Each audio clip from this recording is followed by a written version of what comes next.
જય નિરાંત મહારાજની જય।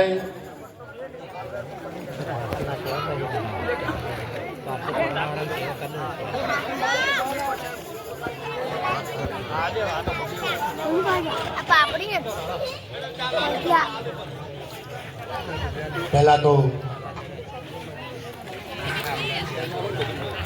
એવી જબરદસ્ત જય બોલો આપણે સૌ પ્રભુ શ્રી રામના સાનિધ્યની અંદર આજ કિલોલ કરી રહ્યા છો। માટે સંતો વારંવાર આપણને જય બોલાવવા માટે જેટલી કોશિશ કરતા હોય છે, પણ આપણે કોઈ વાત કોન ઉપર લેતા નથી। એ શું કામ એમ કરી રહ્યા છે? એમને ખબર છે કે તમારા એક જયના નાદથી કરેલા કદાચ છે ને, જોણે અજાણે કદાચ છે ને કોઈ એવા કુકર્મ કદાચ થઈ ગયું હોય તો એ જયમાં એટલી તાકાત છે કે તમારા બાળીને ભસ્મ કરી નાખે। માટે આજ તો આપણે સૌ ભગવાન શ્રી રામના નામથી આ ભજન ચાલી રહ્યું છે અને ખૂબ ખૂબ ધન્યવાદ દલવાડા પરિવારને કે આજ આટલી મોટી સંખ્યાની અંદર આપ સૌ બિરાજમાન છો અને જે આ લાવો લઈ રહ્યા છો, લેવડાવી રહ્યા છો, તે બદલ તમને પણ ખૂબ ખૂબ વંદન અને સૌને મારા જય ગુરુ મહારાજ। માટે એક વખત શરમાયા વગર હાથ ઊંચો કરી અને એવી ગર્જના કરો કે પ્રભુ શ્રી રામ આ હરખના તેડાથી આપણને આશીર્વાદ મળી જાય। માટે બોલો સદગુરુ મહારાજની જય, નારાયણ ભગવાન કી જય, પધારેલા હરિગુરુ સંતોની જય, રામચંદ્ર ભગવાન કી જય। વાહ ભાઈ વાહ, બોલો તો શું તમે હો?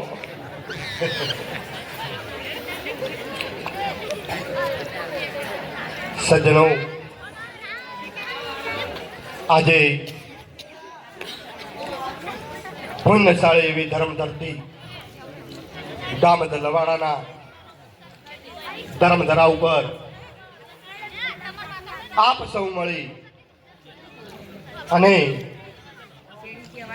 જેને જેને ફાળો હમણે જાહેરાત કે જેને જેને કોઈ તનથી, કોઈ ધનથી તો કોઈ મનથી સેવા કરી અને જે આ લાવો લીધો એ પરમાત્મા રામચંદ્ર ભગવાન ખૂબ સુખી રાખ્યા આખા ગામને।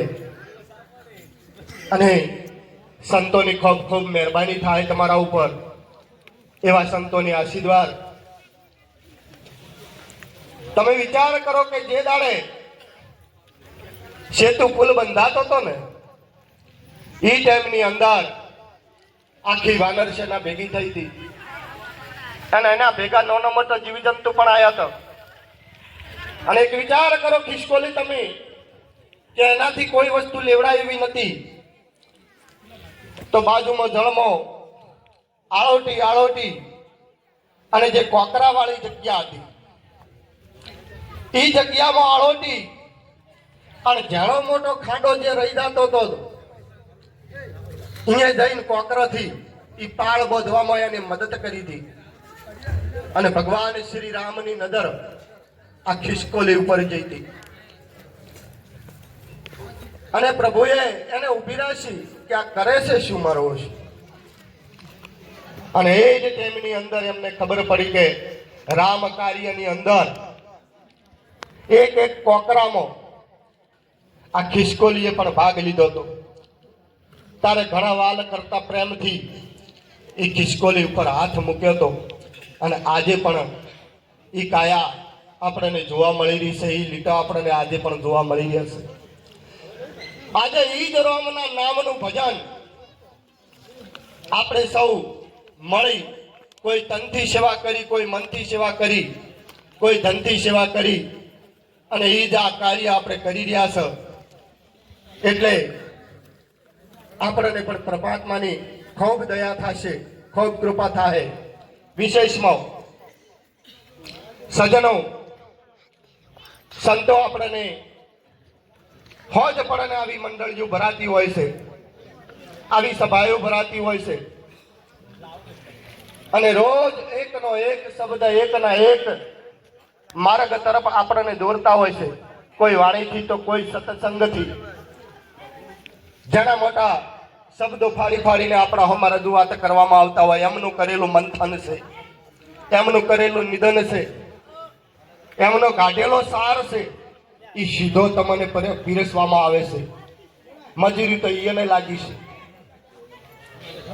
અને આવા અમૂલક શબ્દો જો કદાચ આવી સભાની અંદર વિસરણ થતા હોય અને આપણે ખાલી વાતો કર્યામાં કે કોઈ પણ હલો કર્યાની અંદર આ અમૂલક શબ્દ જો આપણે સભાની અંદર આવતો હોય તો પ્રહાર આપણને કદી ના વાગે તો આ ભજન પણ આપણું ફેલ જાય. ભજનમાં પછી આયા તો શું ના આયા તો શું, ઠપકો નથી પણ શબ્દની કિંમત હોવી જોઈએ. આપણે ભજનના નોમમાં બેઠા છીએ, કોકે ના લઈ જતો કોઈ મતલબ રહેતો નથી. માટે આ સંત સભાની અંદર જ્યારે જ્યારે આપણને સંતો કોઈ પણ જ્ઞાન પીરસતા હોય, કોઈ વાણી વિલાસ પીરસતા હોય તો પહેલા મુદ્દાની અંદર આપણે ખૂબ ધ્યાન રાખી આ શબ્દ ઉપર સોટ રાખવી અને પછી આ ભજનને ગ્રહણ કરશો તો 100% તમને સંતો શું કહેવા માગે છે એ ચો લઈ જવા માગે છે, શું કાંઈ એમ કરી રહ્યા છે, આ વાતની આપણને ખબર પડશે. ભજન હરેકના માટે છે. હમણે ઘણી એવી વાણીઓ બોલાણી આગળ પણ, અને વાણીમાં પણ કીધું છે કે તમને મળ્યો મનુષ્યનો અવતાર, એ મોડ કરીને અને કદાચ એમાં તમે ભજાના ભગવાન હેત કરીને તો પછી ખાશોય ધમનો માર પેટ ભરીને. આ અવતાર જ એટલા બદલે મળેલો છે, પણ અત્યારે થઈ ગયું છે કેવું કે કોઈ ધન ભેગું કરવામાં પડ્યું છે, કોઈ માયા બથડવામાં પડ્યું છે. અમે ભજનમાં આવો છો ને અમારો વિષય બની ગયો એટલા માટે કહું છું એવું નથી, પણ સંતોના કૃપાથી કોક વાતને જોણી છે અને તમારા સુધી પહોંચાડવા માટેની આ કોશિશ છે. માટે જ્યારે જ્યારે કોઈ પણ ગુરવા લોકો આપણને જે કોઈ સમજણ આલતા હોય એના માટે ખૂબ ગૌર કરવો. નહીતર સંતો તો એમ કહે છે કે 84 લાખ અવતાર ફરતો ફરતો ફરતો ફરતો આ જીવાતમાં મનુષ્ય ખોળિયાની અંદર આવેલો છે, અને આ ખોળિયા આવેલા ચેડે કદાચ જો આપણે હરિ જેવો છે, પરમાત્મા જેવો છે, હું કોણ છું, આ વાતોની જો કદાચ આજ આપણને ખબર નહીં પડી ને તો બીજા કોઈ અવતારે આપણને આ વાતની ખબર નહીં પડે. એટલે બીજી કોરા એમ કીધું છે કે મળ્યો મોંઘો અવતાર. મોંઘો એટલા માટે કીધેલો છે. માટે સભાને મારી પ્રાર્થના છે કે કદાચ કોઈએ ગુરુ મહારાજને ધારણ ના કર્યા હોય તો ગુરુ કરાવવા માટે વિનંતી તમારું જો મંદડું મોને ત્યો, કારણ કે એ સિવાય આ ઉદ્ધાર થાય એવો નથી, આ વાત સમજાય એવી નથી. ગુરુ બિન જ્ઞાન ના ઉપજે, ગુરુ બિન મીટે ના ભેદ, ગુરુ બિન સંશય ન ટળે, પછી તમે વાંચો 4 વેદ. માટે મારે પણ હજી ચંજીરામ મહારાજને વભળવા છે. બહુ ગુણિયલ સંત છે, મહાપુરુષ. એક એક શબ્દો એમના બહુ સચોટ છે અને જાણું જાણું નેસવા જુએ છે એમને. માટે વધારે સમય વ્યસ્ત ના કરતા મારે પણ એ વાણીની રાહ જોડાઈ રહી છે, એટલા જ માટે આટલે જ વાણીને વિરામ કરું છું. બોલો સદગુરુ મહારાજની જય, રામચંદ્ર ભગવાન કી જય.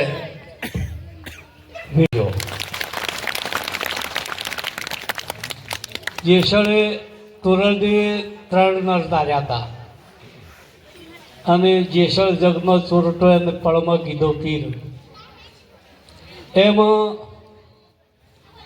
તારામાએ અજમલ ભારતીને ગયા પછી એવું કંઈ જાણવા ન દીધું કે અજમલ ભારતી જતા રહ્યા છે. એમના આબહુ, એમની એટલી પુરુષાસન, એટલી મહેનત અને એટલું એમના અંતરનો વિશ્વાસ અહીંયા આપણને સમક્ષ અજમલ ભારતી દેખાઈ રહ્યા છે. એટલે તાળીઓથી એટલે વધાયા, તારા માની તાળીઓથી વધાયા આપણે, કેમ કે એમની એટલી મહેનત ન કે આ એક હંસાના કારીગર હતા, શીલવાનું જાણતા ને બીજું કોઈ જાણતા નહોતા, પણ આજે આપણી સમક્ષ વેદ પુરાણોની અને અંતરની જે આદુ અનાદિથી સંતો પીરસતા આવ્યા એ વાત તમારા સમક્ષ પીરસી દીધી, એટલે ખૂબ ખૂબ ધન્યવાદ. હવે આપણે ખેમદાસ સાહેબની વિનંતી કરીએ, એ પણ એમના મુખથી એક પ્રવચન અને વાણી બોલે એવી વિનંતી. બોલો સદગુરુ દેવ.